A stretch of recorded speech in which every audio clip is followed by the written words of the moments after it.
Hello friends. स्वागत है आपका हमारे यूट्यूब चैनल आर के हिंदी कहानियों में। आज की कहानी है मिनी का वैक्सीनेशन। बड़ी मुश्किल से मुंबई से दूर एक अस्पताल में मिनी ने कोरोना के वैक्सीन का रजिस्ट्रेशन क्या कराया। साल भर बाद ऐसे लगा जैसे घर में कोई उत्सव का माहौल हो। महीनों बाद मिनी घर में गाना गाते हुए झूम रही थी। लॉकडाउन के दौरान अपने कमरे में बंद, ऑफिस के ऑनलाइन काम की वजह से अक्सर तनाव में रहने वाली मिनी के लिए ये कोई आम खुशी भी नहीं थी। ये तो बहुत दिनों बाद घर से निकलने की खुशी थी। भले ही मकसद अस्पताल जाना ही क्यों ना हो, एक युवा लड़की ठाणे से 1 घंटे की दूरी पर अस्पताल के लिए निकलने पर इतना खुश है तो एक माँ को तो आश्चर्य होगा ही। उस पर यह कि दोस्तों के साथ जाने का प्रोग्राम अचानक बन भी गया। मीनी ने फरमाया, माँ वापस आते हुए मुझे थोड़ी वीकनेस या घबराहट हो सकती है ना, तो रोहित को बोल दिया है कि वो मेरे साथ चलेगा, कार वो ही चलाएगा। मेरे कान खड़े हो गए। माँ हूँ उसकी समझ गई कि आउटिंग का प्रोग्राम बन रहा है दोस्तों के साथ। मैंने कहा, पर अभी किसी से मिलना ठीक है क्या? माँ, वो भी कोरोना को लेकर उतनी ही सावधानियां बरत रहा है जितनी हम, और उसे तो पहला डोज लग भी चुका है।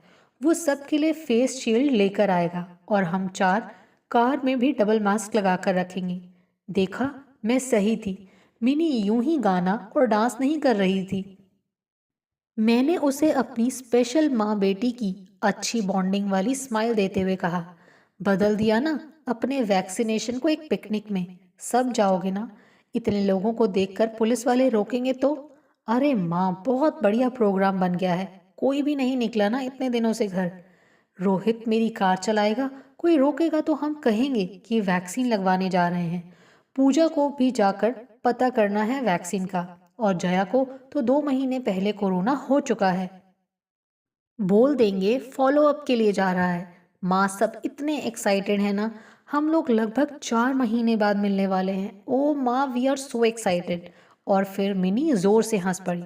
माँ, पता है, रोहित और पूजा ने तो अभी से सोचना शुरू कर दिया कि वो क्या पहनेंगे। मैं तो अपनी स्लीवलेस ड्रेस पहन जाऊंगी। एक बार भी नहीं पहनी थी कि लॉकडाउन लग गया। चलो जल्दी से अपना कल का काम निपटा लेती हूँ, नहीं तो मेरा बॉस कल मुझे एंजॉय नहीं करने देगा। और मैंने रिमी को भी कहा है साथ चलने के लिए। अरे रिमी, उसके पेरेंट्स को तो कोरोना हुआ है ना, वो तो अस्पताल में भर्ती हैं। मिनी थोड़ा उदास हुई। हाँ माँ, वो आजकल अपने मामा मामी के साथ रह रही है। अब जब बाहर जा ही रहे हैं तो उसे भी ले जाती हूँ। अभी तक वहीं चुपचाप बैठे सारी बात सुन रहे अनिल ने मिनी के जाने के बाद कहा, यार रश्मि, क्या बच्चे हैं आजकल के। ऐसा लग रहा है कि वैक्सीन के लिए नहीं बल्कि पिकनिक पर जाने का प्रोग्राम बन रहा है। हाँ यार, बच्चे कैसे तरस रहे हैं एक दूसरे से मिलने के लिए। ये छोटी सी खुशी आज इनके लिए कितनी बड़ी बात हो गई। बेचारी रात दिन लैपटॉप पर बैठी काम ही कर रही है, आज कितने दिनों बाद खुश दिख रही है। ओह, कोरोना ने तो इन बच्चों को बांध कर रख दिया। बेचारे सच में कब से नहीं निकले हैं। गजब की तैयारियां हो रही थी। सुबह सुबह ही हेयर मास्क लगाया गया, स्किन केयर हुई, शैम्पू से बाल धोए गए, ड्रेस के साथ स्टाइलिश शूज निकाले गए जो साल भर से डब्बे में ही बंद थे। तय हुआ कि मिनी ही सबको लेकर निकलेगी, फिर ठाणे से बाहर जाकर रोहित कार चलाएगा। यहाँ पर बाकी मम्मियों के उत्साह की भी दाद देनी पड़ेगी। मिनी ने बताया, एक बात बहुत अच्छी हो गई माँ, सब आंटी ने कह दिया है कि बहुत दिनों बाद निकल रहे हो तो अच्छी तरह घूम फिर कर आना। जब निकल ही रहे हो तो एंजॉय कर लेना। लगे हाथ मैंने भी मिनी को छेड़ा। क्या पता बाकी माओ को भी एक ब्रेक इस बहाने आज अपने बच्चों से मिल ही जाए। जैसी उम्मीद थी ठीक वैसे ही घूरा मिनी ने मुझे इस बात पर। बोली, हम 1 बजे निकलेंगे, 3 से 5 का टाइम है।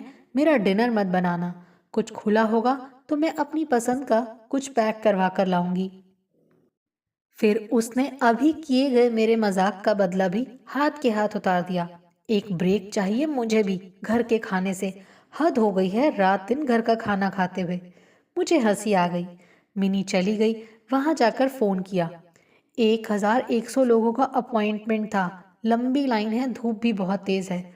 रोहित को कार काफी दूर पार्क करनी पड़ी है और यहाँ मैं अब अकेली ही लाइन में हूँ, पर अच्छा लग रहा है।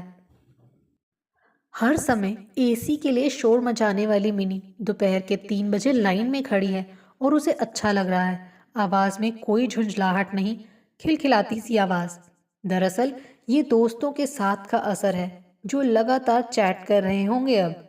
जानती हूँ मैं इन बच्चों को, डायरी एंट्री की तरह चारों हर समय एक दूसरे को अपनी बातें बताते रहते हैं। वैक्सीन मिनी को लग गई, फोन आ गया, सब हो गया मम्मी। अब थोड़ा खाने पीने की अपनी पसंद की जगह देख लें। काश कुछ तो खुला हो। हालांकि मैंने उसे बिस्किट और पानी दिया था और कहा था कुछ खा लेना। अरे मम्मी, ये पूजा की मम्मी ने तो उसे छोटे छोटे जूस के पैकेट्स, स्नैक्स दिए हैं। उन्हें भी ये लग रहा था कि हम आज पिकनिक पर जा रहे हैं। और रोहित और जय की मम्मी ने भी ऐसे ही कुछ कुछ बैग में रख दिया था। हम तो बार बार कुछ ना कुछ खाते ही रहे। माँ, बहुत मज़ा आ रहा है। चलो अब आखिर बात करते हैं। मेरी मिनी एक अरसे बाद आज खुश थी, चहक रही थी। मेरे लिए इतना बहुत था। दिल भर सा आया। कैसा टाइम आ गया है कि दोस्तों से मिलने के लिए सब तरस गए। कहाँ हर तरफ हर जगह युवा मस्ती करते दिखते थे। जहाँ नजर जाती थी एक मस्ती सी दिखती थी। अब कहाँ बंद हो गए बेचारे। इनकी क्या बात करूं। मैं ही मिनी के दोस्तों का घर आना कितना मिस करती हूँ। कैसे हंसी मजाक का दौर हुआ करता था, कैसी रौनक रहा करती थी। लेकिन अब कैसा अकेलापन सबके मन पर छाया रहता है। कितना डिप्रेसिंग माहौल है। शाम को घर की घंटी बजी। मिनी आई थी। आते ही आजकल सब सामान सैनिटाइज करके सीधे वॉशरूम में ही जाना होता है।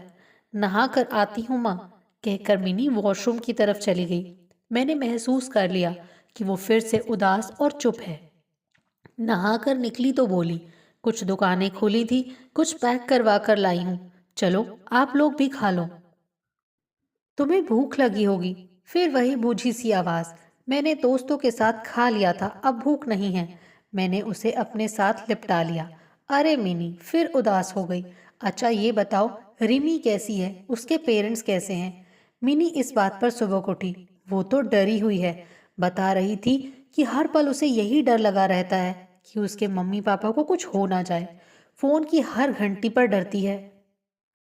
उसका मन तरस रहा है कि कब उसके मम्मी पापा ठीक होकर घर आए तो वो उनके साथ अपने घर जाए।